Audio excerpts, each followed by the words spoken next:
ये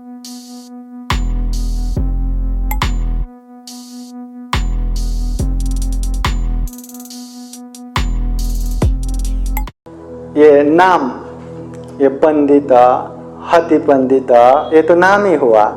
मगर बुद्ध कहते हैं नाम से कुछ नहीं होता। नाम तो केवल व्यवहार के लिए है, केवल जानने के लिए है। यहाँ बहुत सारे इंसान है ना, अगर इंसान इंसान इंसान ही कहते रहेंगे तो कितने लोगों को इंसान इंसान, सब इंसान है, कैसे पहचानेंगे? क्या छोटा इंसान बड़ा इंसान? छोटा तो कितना मिलेगा, बड़ा कितना मिलेगा, है ना? तो इसलिए व्यवहार करने के लिए नाम। हाँ, जैसे यहाँ सुमेध बोले तो सुमेध, हो गया। सर्वरी बोले तो सर्वरी, सिद्धार्थ बोले तो सिद्धार्थ, नाम हो गया ना, पर्टिकुलर, उसका पहचान है वो। मगर नाम से ही वो सिद्धार्थ गौतम नहीं होते, नाम से ही वो सुमेध ऋषि जैसा वो दानी भी नहीं होते। वैसा करना पड़ता है, नाम से कुछ नहीं होता। वैसा ही एक जातक कथा है, नाम सिद्धि जातक, मतलब नाम से कुछ नहीं होता। ये जातक कथा बहुत ही अच्छा है, छोटा सा ही है, बहुत ही छोटा। भगवान बुद्ध के समय में एक भिक्षु था जिसका नाम पापक। पापक बोले तो पाप करने वाला, जो पाप करता है वो पापक है ना। तो वो भिक्षु बन गया। भिक्षु बनने के बाद हर कोई पापक यहाँ आओ, पापक आयुष्मान पापक इधर आओ, आयुष्मान पापक उधर जाओ, सब लोग ऐसा पापक पापक कहते समय उसको थोड़ा सा कैसे कैसे लगता है, अरे हर कोई मुझे पापक बोल रहा है, इतना चिढ़ा रहा है, हर कोई ए पापक इधर आओ, ए पापक उधर जाओ, तो उसको अच्छा ही नहीं लगा। तो फिर वो अपने गुरु के पास जाके कहते, पंडित जी सब लोग मुझे पापक पापक करके चिढ़ाते हैं, मेरा अच्छा सा नाम रख दीजिए, मुझे दूसरा नाम चाहिए। पर पंडित जी समझाते हैं कि ये नाम से कुछ नहीं होता, ये नाम तो केवल व्यवहार के लिए है। तुम्हें ध्यान देना चाहिए आचरण में, ध्यान देना चाहिए व्यवहार में, ध्यान देना चाहिए दुख और दुख मुक्ति में। नाम से कुछ नहीं होता। फिर भी वो नहीं नहीं नहीं मुझे दूसरा ही नाम चाहिए, दूसरा ही नाम चाहिए करके अभी हर जगह जहाँ भी जिसको भी मिले मुझे दूसरा नाम चाहिए, दूसरा नाम चाहिए। तो सारे भिक्षु लोग भी अरे वो नाम सिद्धि करने वाला, मतलब नाम से ही शुद्ध होने की चाह रखने वाला वो भिक्षु करके हमेशा बातें करते थे। एक समय धम्म सभा में भिक्षु लोग ऐसे ही बात कर रहे थे, नाम सिद्धि करने वाला भिक्षु, मतलब नाम से ही सिद्ध होना चाहते, व्यवहार से नहीं। नाम अभी पापक रखा तो नहीं, उसको तो नाम में ही संबोधि चाहिए कि वो बुद्ध बनेगा, ऐसा नाम सिद्धि चाहने वाले। तो वो भिक्षु के विषय में बात कर रहा था। तथागत बुद्ध वो वहाँ आ पहुँचे। धम्म सभा में आने के बाद सब लोग वंदना करके शांत बैठे। फिर तथागत बुद्ध पूछते हैं, हे भिक्षु लोग क्या बातें कर रहे हैं? तो सब लोग कहते हैं, भगवान हम तो वो नाम सिद्धि करने वाले भिक्षु के विषय में बातें कर रहे हैं, जो नाम परिवर्तन करने से मतलब खुश होना चाहते, सिद्ध करना चाहते, नाम अच्छा ढूंढने वाले, उसके विषय में। तो बुद्ध कहते हैं, हे भिक्षु वो अभी नहीं, पहले भी ऐसे प्रयास किया था, पहले भी अपने नाम पर असंतुष्ट होके यहाँ वहाँ नाम सिद्धि के लिए घूम रहा था करके बताते। तो पहले का क्या है ऐसा हमें बताइए। फिर तथागत बुद्ध ये जातक कथा नाम सिद्धि बताते हैं। अभी नाम सिद्धि जातक कैसा है? पहले वाराणसी देश में ब्रह्मदत्त राजा राज्य कर रहे थे।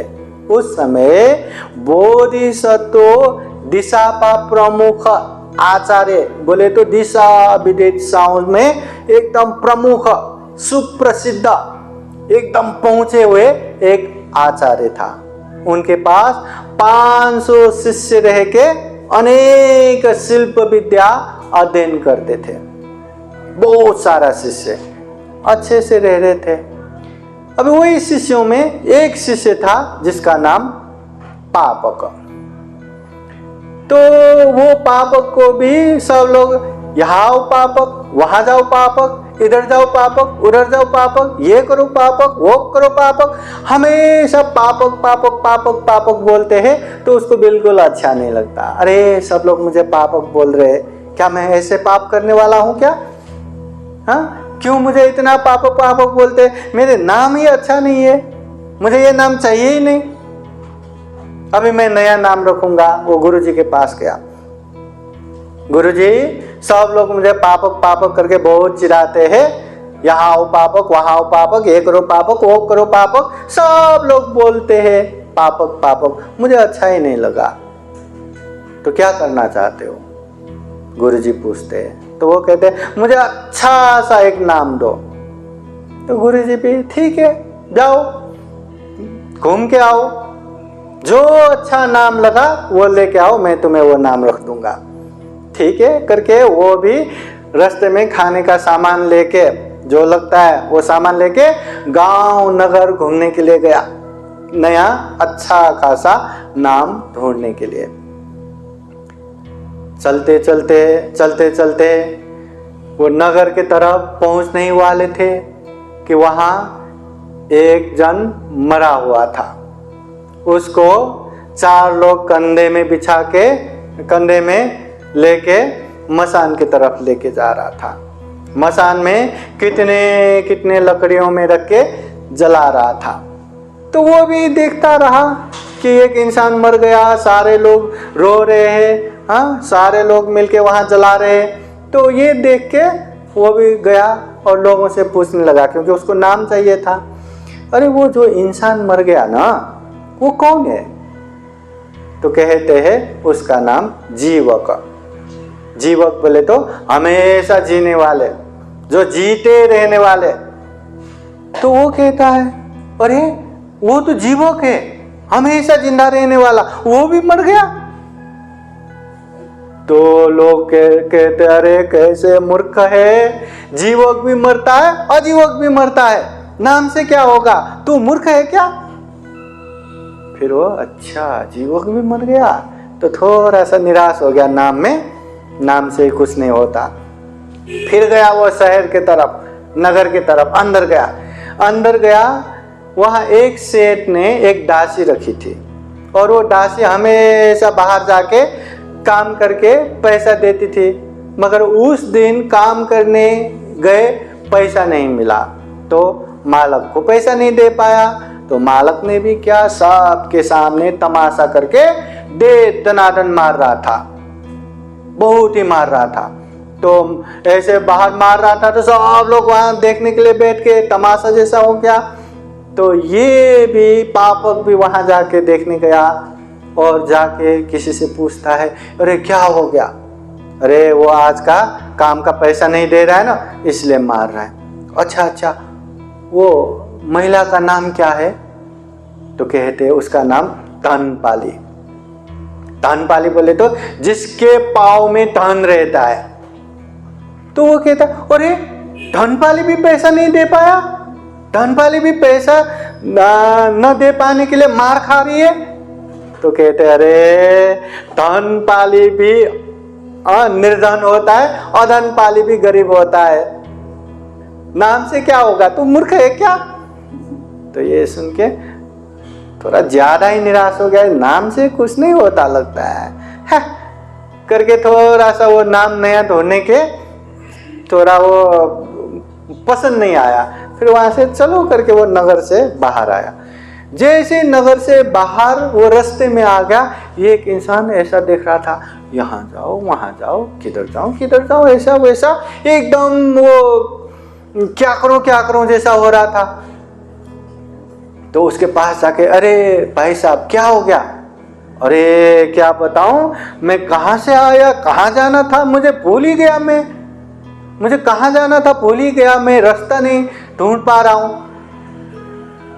अच्छा, उसको तो नाम चाहिए था। फिर पूछा अच्छा बताइए आपका नाम क्या है? तो वो बोलता है मेरा नाम पंथक। पंथक बोले तो रास्ता दिखाने वाला, रास्ता दिखाने वाला पंथक। तो वो कहता अरे आप तो पंथक हो, रास्ता दिखाने वाले हो, आप भी रास्ता भूल गए?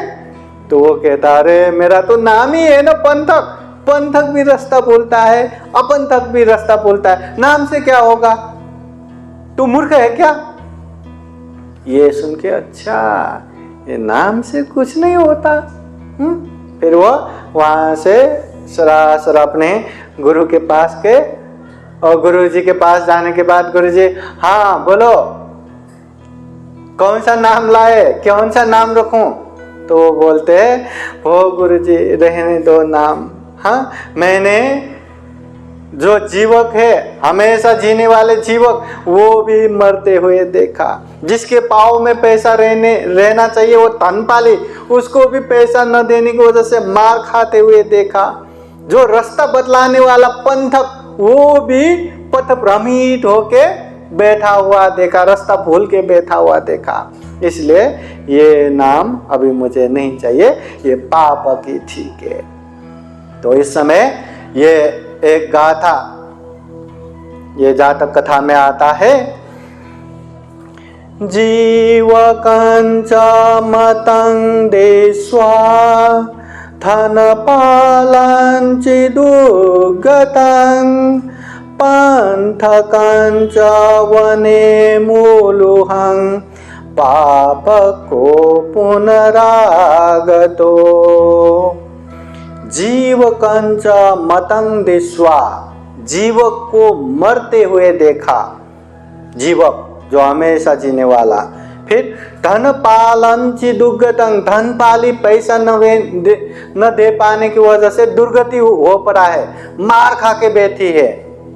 फिर पंथ कंच वने मूलुहंग, जो वन में पंथक, जो रास्ता दिखाने वाला पंथक भी पथ भ्रमित होके रास्ता भूल के बैठा है।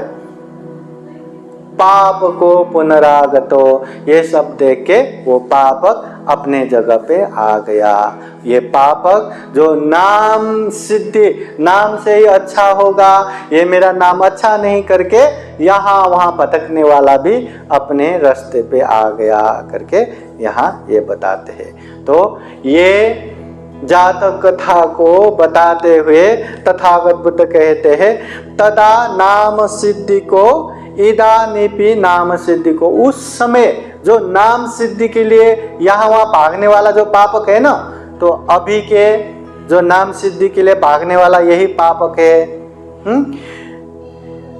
ये वो आचार्य परिषा, बुद्ध परिषा, उस समय के जो आचार्य परिषद है ना, 500 लोगों का जो परिषद है, ये अभी के ये बुद्ध परिषद है।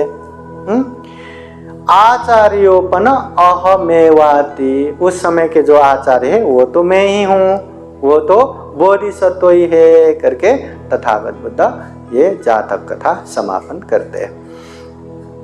मतलब नाम जो है केवल व्यवहार के लिए है, जो चिढ़ते हैं उसको ही चिढ़ाते हैं। इसलिए बचपन में बच्चे लोग ज्यादा चिढ़ते हैं, इसलिए उन लोगों को चिढ़ाते हैं। वो लोग बड़े होने के बाद वो लोग चिढ़ते नहीं, इसलिए बड़े लोगों को नहीं चिढ़ाते, है ना। इसलिए ये नाम केवल व्यवहार के लिए है।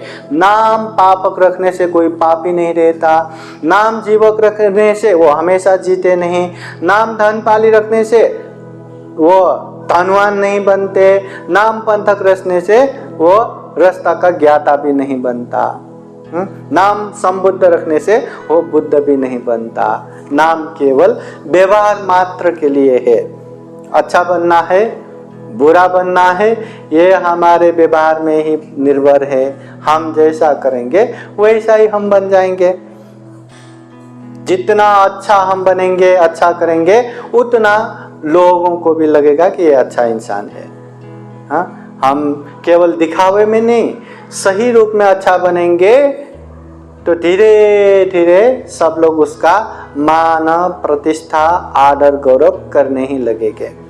केवल दिखावा ही किया तो दिखावे के लिए मान सम्मान, बीच में पीछे ये तो ऐसा है, ये तो वैसा है, वो तो काम, वो तो नाम रखना चलता ही रहेगा। इसलिए हमें सही रूप में अच्छा बनना है, सिर्फ नाम से नहीं, काम से भी अच्छा बनना है। ये जातक का सारांश है। तो ये जातक में भी कोई प्रश्न है तो इसमें भी। भंते जी, ये शिल्प विद्या क्या है? शिल्प विद्या बोले तो जो हम स्टडी करते हैं ना, आज के समय में जो स्कूल का स्टडी करते हैं, वैसा ही उस समय का शिल्प बोले तो अनेक तरह का कला कौशल हो गया, चाहे तलवार सीखना हो, धनुष बाण सीखना हो, भाला सीखना हो। विद्या बोले तो जो शास्त्र पढ़ते हैं ना, हाँ वो सारा पढ़ना। तो ऐसे चीज पढ़ना, पढ़ाना, ऐसे कला कौशलता सीखना, उसको बोलते हैं शिल्प विद्या। उस समय गुरु लोग ये सिखाते थे।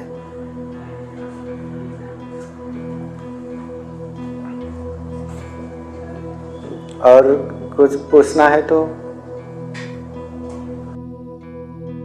ये जातक का जो कहानी है थोड़ा सा समझ के अच्छे से लेना चाहिए। ये एक मोरल लेसन है, नैतिक शिक्षा है ना। बुद्ध होने के लिए जो पारमिता पूर्ण करते समय के ये कहानियाँ है। ये छोटे छोटे कहानियाँ अभी एक तरह से कि जातक कहानियाँ ऐसा होता है ये देखने के लिए। बाद में हम बहुत बड़ा लंबा जातक कथा भी लेंगे, उस समय ध्यान दे के सुनना पड़ेगा। अभी तो छोटा छोटा ही जातक कथा है, आप लोगों का इंटरेस्ट जगाने के लिए। जातक कहानी ऐसे बहुत सारा जातक कहानियाँ है और बहुत प्रचलित है ये जातक कहानियाँ। तो हमारे धम्म में भी इतना सारा ये जातक कहानियाँ है। ऐसे बड़े बड़े बुक, 7 ग्रंथ तो जातक कथा का है। तो जब भी मौका मिले हमें ये हाथ में लेना चाहिए, पढ़ना चाहिए। अपने घरों में ऐसे ग्रंथ को रखना चाहिए, खुद भी पढ़ना चाहिए, अपनों को भी पढ़ाना चाहिए। जितना हम धम्म का ज्ञान लेंगे, जैसा हम मन को खुराक देंगे ना, वैसा ही तो बनेगा ना। मन में अच्छे अच्छे देंगे तो अच्छे अच्छे ही निकल के आएगा, मन में बुरे बुरे देंगे तो बुरा ही निकल के आएगा। हमेशा झगड़ा कलही देखते रहेंगे तो हम में भी वो दुस्साहस बना रहेगा कि मैं भी किसको मारूं, किससे झगड़ा करूं, किसको झगड़ा करूं, किसके पक्ष में जाऊं, किसके पक्ष में ना जाऊं, है ना। और दान देने का, शील पालन करने का, ध्यान भावना करने का वो माहौल बना रहा ना, फिर मैं भी कहाँ दान दूं, क्या क्या शील पालन करो। पंचशील तो पालन किया, अभी 8 शील अष्टशील भी पालन करेंगे, अभी 10 शील भी पालन करेंगे। क्या पालन करो। ध्यान करने वालों के बीच में रहा तो मैं 10 मिनट का आना पाना करूं, 1 घंटे का विपस्सना करूं, सामूहिक साधना करूं, 1 दिवसीय शिविर करो, 3 दिवसीय शिविर करो, 10 दिवसीय शिविर करो, 20 दिवसीय शिविर करो। क्या करो। मगर एक चीज हमेशा याद रखना है, मन को अच्छे जगह पे रखेंगे तो पुण्य होगा, कुशल कर्म होगा। जितना कुशल कर्म होगा उतना सुख का कारण बनेगा। मन को गलत जगह पे, लोभ लालच पे या द्वेष दुरा भावना से या मोह मूर्खता में जितना हम लेके जाएंगे वो क्लेश है, वो अकुशल है, वो पाप है। जितना अकुशल पाप होगा उतना दुख होगा। ये दुख देने के लिए, ये सुख देने के लिए कोई बुद्ध बैठा हुआ नहीं है, हमारा कैलकुलेशन करके देने के लिए कोई बैठा नहीं है।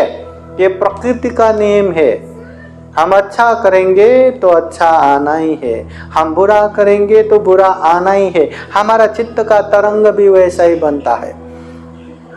कोई इंसान देखो ना, नजदीक आते कितना आनंद प्रसन्नता भाव रहता है, क्योंकि उसका तरंग इतना अच्छा है।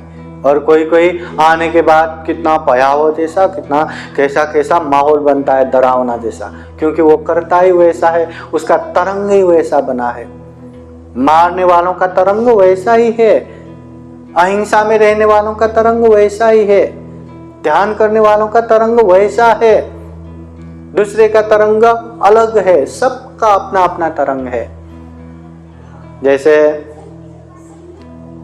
एफएम बजाते हैं ना, एफएम में हर ट्यूनिंग पे एक स्टेशन कैसे होता है, दिखता नहीं है, कोई भी तरंग फ्रीक्वेंसी दिखता नहीं, पर वहाँ FM बजता है, इसका मतलब फ्रिक्वेंसी घूम रहा है। तो वैसा ही हमारा भी एंटीना, हमारा भी तरंग होता है। जब भी मन में गुस्सा आया तो द्वेष का तरंग, मन में लोभ लालच आ गया तो लोभ लालच का तरंग, मन में जैसा मतलब वो भावना आता है वैसा ही तरंग, और वो तरंग तरंग जुड़ता है। यह सब तरह का तरंग है। दान का तरंग में गया तो दान देने वाले वह दान वाला तरंग तरंग मिलके वो दान का तरंग पावरफुल बनता है। नहीं, दान नहीं देंगे, लोभ करेंगे, लालच करेंगे, कंजूसी करेंगे, वैसा बैठो फिर वैसा ही तरंग, वैसा ही मन आपका बलवान होता जाएगा। मगर फायदा किसमें है? कंजूसी बनने में है या दान देने में है? लेने में इतना मजा नहीं है जितना देने में है। लेने में इतना सुख नहीं है जितना दान देने में है। लेने वाले के मन में भार रहता है कि दिया हुआ उसको कैसे सदुपयोग करो। मगर देने वाले, अरे खुशी खुशी दे दिया, पुण्य मिल गया, खुशी खुशी दे दिया, कुशल कम हो गया, खुशी खुशी दे दिया, सुगति प्राप्त हो गया। देने वाले का मन बहुत ही हल्का होता है, प्रसन्नता रहता है। लेने वाला का मन पार रहता है। इसलिए हमेशा देने की प्रवृत्ति रखना चाहिए। देने वाले पशुओं को पसंद आता है। ये पशु पंछी भी देखो ना, हम कुछ देने लगे तो हाथ में आके खाने लगेगा। माकड़, मंकी, वानर भी हमारे हाथ में आराम से लेके खाएगा। पंछियां भी हमारे हाथ में टुक टुक चुन के खाएगा। देने वाले पशुओं को तो पसंद आता है, इंसानों को पसंद नहीं आएगा क्या? जरूर आता है। इसलिए देने की प्रवृत्ति रखना चाहिए।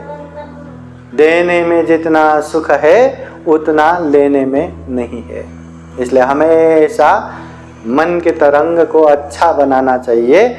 अच्छे तरंग बनाएंगे तो अच्छे अच्छे तरंग मिलके हम बहुत सारा पुण्य कर पाएंगे, कुशल कर्म कर पाएंगे। समझ में आया?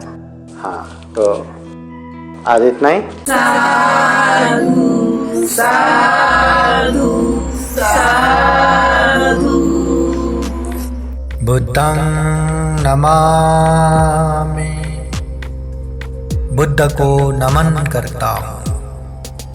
धम्मं नमामि, धम्म को नमन करता हूँ। संघं नमामि, संघ को नमन करता हूँ।